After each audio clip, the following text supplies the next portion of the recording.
ஒரு கம்பெனியோட ஸ்டாக்கையோ இல்லை ஒரு கரன்சியோ ஃபாரெக்ஸ் மார்க்கெட்டில் கரன்சிஸ் எப்போவுமே பேர்ஸாக தான் இருக்கும். ஓகே காய்ஸ், ஸோ ஃபர்ஸ்ட் வந்து என்னோட இமேஜை ட்ராக் பண்ணிடலாம். ஸோ இதில் நம்ம ஜஸ்ட் கர்வ் எல்லாம் கொஞ்சம் எட்ஜ் அந்த டர்ன் ஆகிற மாதிரி.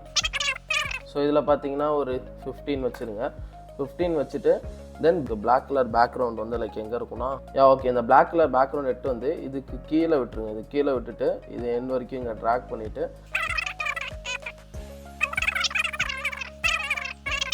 ரவுண்ட் கார்னர்ஸில் 15, ஃபெதர் பார்த்தீங்க அப்படின்னா 1 கொடுங்க. ஸோ இப்போ பார்த்தீங்கன்னா உங்களுக்கு இது ஒரு மாதிரி சைடில் ஷேடோ எஃபெக்ட் மாதிரி தெரியும். ஓகேவா? ஸோ ஓகே, அவ்வளோதான். இப்போ இது ரெண்டுத்தையும் செலக்ட் பண்ணி Alt G கொடுத்து காம்பவுண்ட் கிளிப்பாக மாற்றிடுங்க. காம்பவுண்ட் கிளிப்பாக மாற்றிட்டு தென் இப்போது அந்த எஃபெக்ட் எப்படி கொண்டு வரணும் சொல்கிறது ஜஸ்ட் சிம்பிள் தான், ஒன்றுமே கிடையாது. இந்த அனிமேஷன் இருக்குது பார்த்தீங்கன்னா, அனிமேஷனில் இந்த 3 இது ஞாபகம் வச்சுக்கோங்க. இதை தான் ஓவரால் வீடியோவில் நம்ம யூஸ் பண்ண போகிறோம்.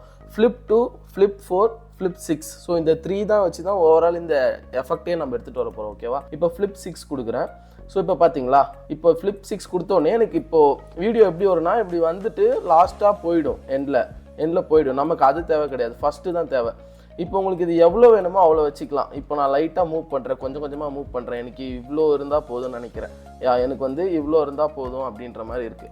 இப்போது எனக்கு இவ்வளோ மட்டும் போதுன்னும் போது இதை லைட்டாக இந்த என் கார்னர் லெட் வந்துட்டு இன்னும் கொஞ்சம் ஜூம் பண்ணிவிட்டு இப்போ எனக்கு இந்த ஃப்ரேம் அப்படியே இருக்கணும். இப்போ பார்த்தீங்களா, எனக்கு இந்த ஃப்ரேமு அப்படியே இருக்கணும். கொஞ்சம் மூவ் பண்ணனா இப்படி போயிடும். இப்போ எனக்கு அந்த ஃப்ரேம் அப்படியே இருக்கணும் போது அதுக்கு நான் என்ன பண்ணணும் அப்படின்னா, ஃபர்ஸ்ட் இது ஜூம் பண்ணிட்டீங்களா, உங்களுக்கு எவ்வளோ வேணுமோ ஃபர்ஸ்ட் அவ்வளோ, எனக்கு இவ்வளோ இருந்தால் எனக்கு கரெக்டாக இருக்குது அப்படின்னும் போது இந்த கிளிப்பை ஃபஸ்ட்டு Alt G கொடுத்து காம்பவுண்ட் கிளிப்பாக மாற்றணும். மாற்றிட்ட அப்புறம் தென் இந்த இடத்துல இந்த ஃப்ரீஸ் ஆப்ஷன் இருக்குது பார்த்தீங்களா, இந்த ஃப்ரீஸ் ஆப்ஷன் கிளிக் பண்ணிங்க அப்படின்னா நீங்கள் எந்த இடத்துல சொல்கிறீங்களோ அந்த இடம் வந்து ஃப்ரீஸ் ஆகிடும்.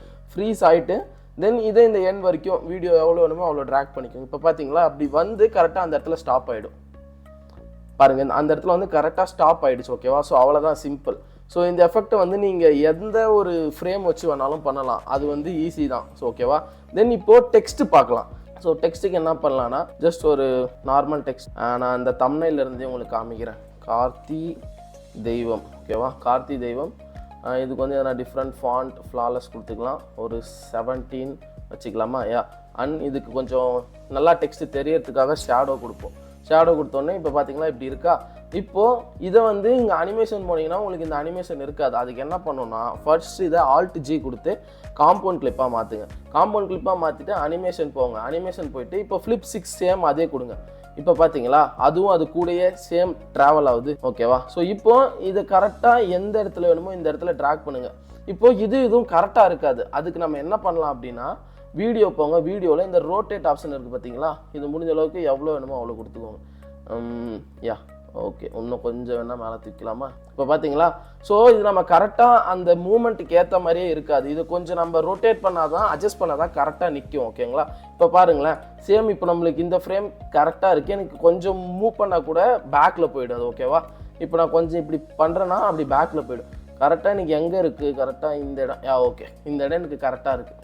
ஓகேவா? இந்த இடத்துல கரெக்டாக இருக்குது. தென் இதை வேணும்னா இன்னும் கொஞ்சம் நான் கீழே இறக்கிக்கலாம். ஓகே, ஸோ இப்போ பார்த்தீங்களா கரெக்டாக அந்த 3D டெக்ஸ்ட் அதுக்கேற்ற மாதிரியே இருக்குது. ஸோ ஓகேவா, சேம் அதே மாடல் தான். இப்போ உனக்கு இங்கே வச்சுட்டு எனக்கு இதுக்கப்புறம் இது எங்கேயோ போகக்கூடாதுன்னும் போது இது Alt G கொடுத்து காம்பவுண்ட் கிளிப்பாக ஃபஸ்ட்டு மாற்றிட்டு தென் இந்த இடத்துல அது எங்கேயுமே மூவ் பண்ணக்கூடாது, அந்த கர்சர் எங்கேயுமே மூவ் பண்ணக்கூடாது. அந்த இடத்துல வச்சு ஃப்ரீஸ் ஆப்ஷன் கொடுக்கணும். ஃப்ரீஸ் ஆப்ஷன் கொடுத்துட்டு மற்றதெல்லாம் கேன்சல் பண்ணிவிட்டு இது இப்போ இந்த எண்டில் ட்ராக் பண்ணிடுங்க. ஓகேவா? சிம்பிள். இப்போ பாருங்களேன், கரெக்டாக அது வரும். கரெக்டாக வந்து கரெக்டாக இந்த இடத்துல ஃப்ரேமில் கரெக்டாக இருக்குது பார்த்தீங்களா? ஸோ அதை தான் சொல்கிறேன்.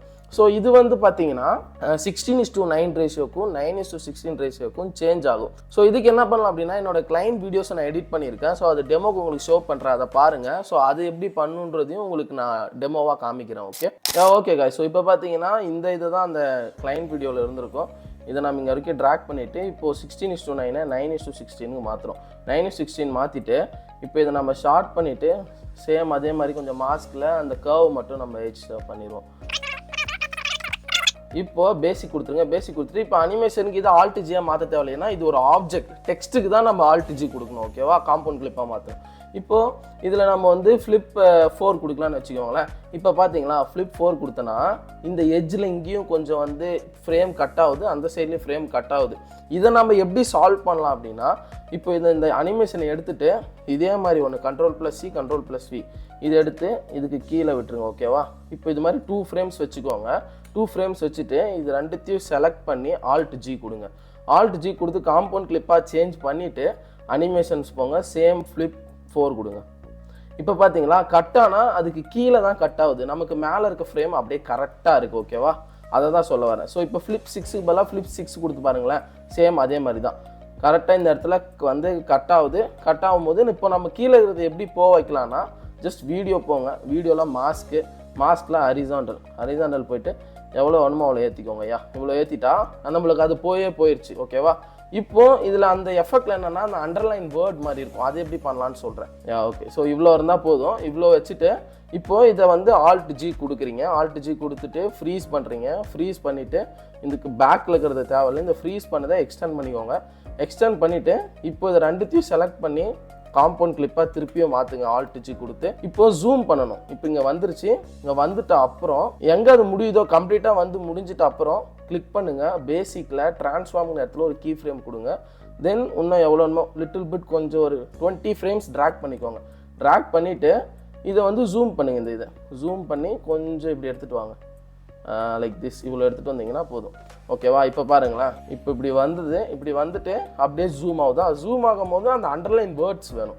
ஸோ அண்டர்லைன் அந்த லைன். ஸோ அந்த லைன் உங்களுக்கே தெரியும். வேணா டெமோக்கு ஒரு லைன் மட்டும் நான் வச்சு காமிக்கிறேன். ஏன்னா என்னோட டுட்டோரியல் எல்லாத்துலேயுமே நான் சொல்லியிருப்பேன். அதை இந்த டிஃபால்ட் டெக்ஸ்ட்டை பண்ணிவிட்டு பேக் பண்ணுற இடத்துல ஒரு லைன் மாதிரி இருக்கும், அதை கிளிக் பண்ணுங்கள். அதை கிளிக் பண்ணிவிட்டு எல்லோ கலர் கொடுங்க. எல்லோ கலர் கொடுத்துட்டு தென் கேரக்டர் அப் டு ஒரு -2 கொடுத்துட்டு நல்லா லைனை எக்ஸ்டெண்ட் பண்ணணும். அதுக்கு வந்து யூனிஃபார்ம் ஸ்கேலை கேன்சல் பண்ணிவிட்டு ஸ்கேல் ஹைட் கொஞ்சம் கொடுத்துட்டு ஸ்கேல் வித்தை நல்லா எக்ஸ்டெண்ட் பண்ணுங்கள். எக்ஸ்டெண்ட் பண்ணிவிட்டு இதை இப்போ இப்படி வச்சா பார்த்தீங்களா அந்த லைனுக்கு கரெக்டாக அந்த 3D ஆப்ஜெக்ட்டுக்கு இந்த லைன் செட் ஆகாது. அதுக்கு என்ன பண்ணணும்னா லைட்டாக ஒரு 4 டிகிரி வச்சுக்கலாமா? 4 டிகிரி வச்சுட்டு ஷார்ட் பண்ணுங்கள். முடிஞ்ச அளவுக்கு ஷார்ட் பண்ணிவிட்டு இப்போது இதை வந்து நான் Alt+G கொடுத்து காம்பவுண்ட் கிளிப்பாக மாற்றுறேன். காம்பவுண்ட் கிளிப்பாக மாற்றிட்டு இப்போது வீடியோ மாஸ்க் போங்க. மாஸ்கில் ஹரிசாண்டல் போங்க. ரோட்டேட் பண்ணி கரெக்டாக கேன்சல் பண்ணுங்கள். இப்போது எங்கே அந்த ப்ரீவியஸ் நம்ம பண்ண கீ ஃப்ரேம் ஸ்டார்ட் ஆகுது பாருங்கள், இந்த இடத்துல ஸ்டார்ட் ஆகுது. ஓகேவா? ஸோ அப்போது இந்த ஆப்ஜெக்டை லைட்டாக மூவ் பண்ணுங்கள். இங்கே ஸ்டார்ட் ஆகுதுன்னா சேம் அதே இடத்துல இந்த மாஸ்க் கீ ஃப்ரேமையும் ஸ்டார்ட் பண்ணுங்கள். ஸ்டார்ட் பண்ணி எங்கே முடியுதுன்னு பாருங்கள். இங்கே முடியுதா? அப்போது கரெக்டாக அது இங்கே ட்ராக் பண்ணிட்டே வாங்க. ஃபெதர் அப் டு ஒரு 10 வச்சுக்கோங்க. ஓகே. இப்போ ட்ராக் பண்ணுறோங்க. இப்போ பாருங்களேன். இப்போ உங்களுக்கு கம்ப்ளீட்டாக காமிக்கிறேன் பாருங்கள். ஸோ இது வந்துச்சு, இது ஜூம் ஆச்சு. இப்போ ஜூம் ஆகிட்ட அப்புறம் தான் அந்த வேர்ட் வரணும். அப்படின்னா இந்த எண்டில் கீ ஃப்ரேம் முடியுதா அங்கே இதை ட்ராக் பண்ணிவிடுங்க. ட்ராக் பண்ணிட்டீங்கன்னா இப்போ பாருங்கள், இப்போ கரெக்டாக இருக்கும். ஸோ இது வந்து ஒன்ஸ் ஜூம் ஆகிட்ட அப்புறம் அந்த அண்டர்லைன் வேர்ட் கரெக்டாக வரும். ஓகேவா?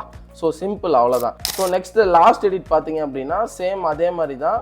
இதுலேயும் பார்த்தீங்கன்னா அந்த வேல்யூ காமிக்கிற மாதிரி இருக்கும். ஐ மீன் இதில் ஒன்றா அப்பில் போயிட்டு அந்த வேல்யூஸ் வர மாதிரி இருக்கும். ஸோ இதுக்கு என்ன பண்ணலான்னா சேம் அதே மாதிரி இதையும் ஷார்ட் பண்ணுங்கள்.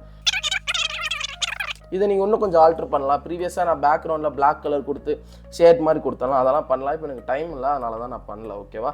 ஸோ பேசிக் கொடுத்துருங்க. பேசிக் கொடுத்துட்டு அனிமேஷனில் ஃப்ளிப் 4 கொடுக்கலாமா? கொடுத்தா அதே மாதிரி கட் ஆகுது. ஸோ சேம் அதுக்கு என்ன பண்ணணும்? Ctrl+C Ctrl+V கொடுத்துட்டு இதே மாதிரி திருப்பியும் இதை கொஞ்சம் கீழே எட்டு வந்துடுங்க. 2 எட்டு வந்துட்டு ரெண்டுத்தையும் செலக்ட் பண்ணி Alt+G கொடுத்து காம்பவுண்ட் கிளிப்பாக மாற்றிட்டு அனிமேஷன் போங்க. ஃப்ளிப் 4 கொடுங்க. ஃப்ளிப் 4 கொடுத்துட்டு தென் வீடியோ மாஸ்க் ஹரிசாண்டலாக மேலே வரைக்கும் கொஞ்சம் ட்ராக் பண்ணிடுங்க. அது எங்கே மறையுதோ அது வரைக்கும் ட்ராக் பண்ணிவிட்டு பேசிக் போங்க. கொஞ்சம் பிக் சைஸ் பண்ணிக்கோங்க. இது இன்னும் கொஞ்சம் மறையலைன்னு நினைக்கிறேன். கொஞ்சம் பிக் சைஸ் பண்ணிவிட்டு உங்களுக்கு எவ்வளோ டர்ன் வேணுமோ அப்படியே மூவ் பண்ணி பாருங்கள். இவ்வளோ இருந்தால் கரெக்டாக இருக்கும்னு நினைக்கிறேன். இவ்வளோ இருந்தால் எனக்கு கொஞ்சம் கரெக்டாக இருக்க மாதிரி இருக்கா? இப்போ சேம் என்ன பண்ணோம்? Alt+G அதே மாதிரி ஃப்ரீஸு. இப்போது இந்த கிளிப்பை ஃப்ரீஸ் பண்ணுறோன்னா இதுக்கு ஃப்ரண்ட்டில் பேக்கில் இருக்க ரெண்டுத்தையுமே ரிமூவ் பண்ணிடணும். இங்கே மூவ் ஆகுது பார்த்தீங்களா? அதையுமே ரிமூவ் பண்ணிவிட்டு இந்த ஃப்ரீஸ் கிளிப்பை மட்டும் ஃபுல்லாக வச்சுக்கோங்க. இப்போது இதுக்கு நீங்கள் என்ன மாதிரி அனிமேஷன் வேணால் தரலாம். இப்போ நான் இதுக்கு வந்து அனிமேஷனில் ஸ்லைட் அப் தரேன்னு வச்சுக்கோங்களேன். ஸோ அதே மாதிரி தான் Ctrl+C Ctrl+V. ஸோ சேம் அதே மாதிரி இங்கே வந்து நம்ம இன்னொன்று ஆட் பண்ணுறோன்னு வச்சுக்கோங்களேன். சேம் அதுக்கும் அதே கொடுக்கலாம். ஏன்னா அந்த வீடியோவில் பார்த்தீங்கன்னா 1 2 3 வந்திருக்கும். ஸோ இந்த மாதிரி 2 கிளிப்ஸ் அதே மாதிரி சேம். இப்போ இது நான் கொடுத்தது பார்த்தீங்கன்னா ஃப்ளிப் 4ல் கொடுத்துருப்பேன்னா இப்படி திரும்புற மாதிரி கொடுத்துருப்பான். அதுவே உங்களுக்கு அந்த சைடு வேணும்னா ஃப்ளிப் 2ன்னு நினைக்கிறேன், அது கொடுத்தீங்கன்னா அந்த சைடு திரும்பி வரும். அவ்வளோதான், சிம்பிள். ஓகேவா. ஸோ இப்போ இதுக்கு டெக்ஸ்ட்டு நம்ம என்ன ஆட் பண்ணலாம்னா சேம் அதே மாதிரி லைக் எதனா ஒரு டிஃபால்ட் டெக்ஸ்ட் எடுத்துக்கோங்க. இதில் என்ன இருக்குன்னா ஜிபிபி யூஎஸ்டின்னு இருக்குது, ஜிபிபி யூஎஸ்டி. இதுக்கு வந்து பேக்ரவுண்ட் ஷேடோ கொடுத்துருங்க. ஷேடோ கொடுத்துட்டு கொஞ்சம் ஸ்மால் பண்ணிவிட்டு ஆல்ட் ஜி கொடுங்க. இப்போ அனிமேஷனில் காம்போ போகணும். காம்போவில் ஃப்ளிப் 4 கொடுங்க. ஃப்ளிப் 4 கொடுத்துட்டு இப்போ அந்த ஃப்ளிப் 4 பார்த்தீங்கன்னா இதுக்கும் கரெக்டாக இருக்காது. இப்போ என்ன பண்ணணும், வீடியோ போங்க, பேசிக்கில் எவ்வளோ வேணுமோ அவ்வளோ ரோட்டேட் பண்ணிக்கோங்க, அவ்வளோதான். ஓகேவா. ஸோ இப்போது இவ்வளோ இருக்கா, இவ்வளோ தான் நான் ரோட்டேட் பண்ணிவிட்டு பிக் சைஸ் பண்ணிடுங்க கொஞ்சம் ஃபாண்ட்டை. பிக் சைஸ் பண்ணிட்டீங்க அப்படின்னா ஓகேவா இப்படி இருக்கும் ஜிபிபி. ஓகேவா, சேம் அதே மாதிரி தான். இப்போ இதை பிக் சைஸ் பண்ணிட்டேன். பிக் சைஸ் பண்ணிவிட்டு இப்போ எனக்கு இந்த ஃப்ரேம் அப்படியே இருக்கணும். அதுக்கு ஆல்ட் ஜி கொடுத்துட்டு திருப்பியும் இந்த ஃப்ரேமை நவுத்தக்கூடாது கைஸ். ஓகேவா, ஆல்ட் ஜி கொடுத்துட்டிங்கன்னா இதை நவுத்தக்கூடாது. கரெக்டாக அது எங்கே இருக்கோ அந்த இடத்துல வச்சுட்டு ஃப்ரீஸ் கொடுங்க. ஃப்ரீஸ் கொடுத்துட்டு இதையும் ரிமூவ் பண்ணிவிடுங்க, இதையும் ரிமூவ் பண்ணிவிடுங்க. சேம் அதே மாதிரி இப்போ இதுக்கு எதனா அனிமேஷன் தரணும். ஸோ இதுக்கு பார்த்தீங்கன்னா ஸ்லைட் அப் கொடுத்தோம். ஸோ இதுக்கு பார்த்தீங்கன்னா இப்படி ரைட் சைடில் வர மாதிரி தரலாம். ஓகேவா. ஸோ இன் போங்க, இன்ல ஸ்லைட் ரைட். ஓகேவா, இப்போ பாருங்களேன் அது வர இந்த இமேஜ் அப்படியே வரும். ஓகேவா. ஸோ இதில் நீங்கள் இன்னும் காம்பவுண்ட் கிளிப்பாக மாற்றுறதுக்கு முன்னாடியே இதுக்கு எதனா அனிமேஷன் கொடுத்துட்டு காம்பவுண்ட் கிளிப்பாக மாற்றினீங்கன்னா இன்னுமே பெட்டராக இருக்கும். ஓகேவா. ஸோ இது எல்லாமே நம்ம எந்தெந்த இடத்துல யூஸ் பண்ணுறதுன்றது தான் இருக்கும். ஓகேவா. ஓகே. ஸோ இதே மாதிரி தான் நீங்கள் இந்த சைடில் வைக்கணும்னாலுமே அந்த ஃப்ளிப்பை மாற்றி பண்ணீங்கன்னா அதே மாதிரி வந்துடும். ஓகேவா. Yeah guys, okay, that's it for today. So இந்த மாதிரி நீங்கள் எஃபெக்ட்ஸை உங்கள் கிளைண்ட் வீடியோவில் யூஸ் பண்ணீங்கன்னா உங்கள் கிளைண்ட் வீடியோ இன்னும் எஃபெக்டிவாக இருக்கும். எல்லாரும் பண்ணுறதோட உங்களோட வீடியோ கொஞ்சம் டிஃப்ரெண்ட்டாக இருக்கும். அண்ட் கிளைண்ட்டுமே உங்க கூட லாங் ரன் வரைக்கும் வருவாங்க. ஓகேவா. ஸோ அதுக்காக இந்த வீடியோ மேக் பண்ணது. Yeah guys, if you find this video useful, give me a subscribe. Until then, bye.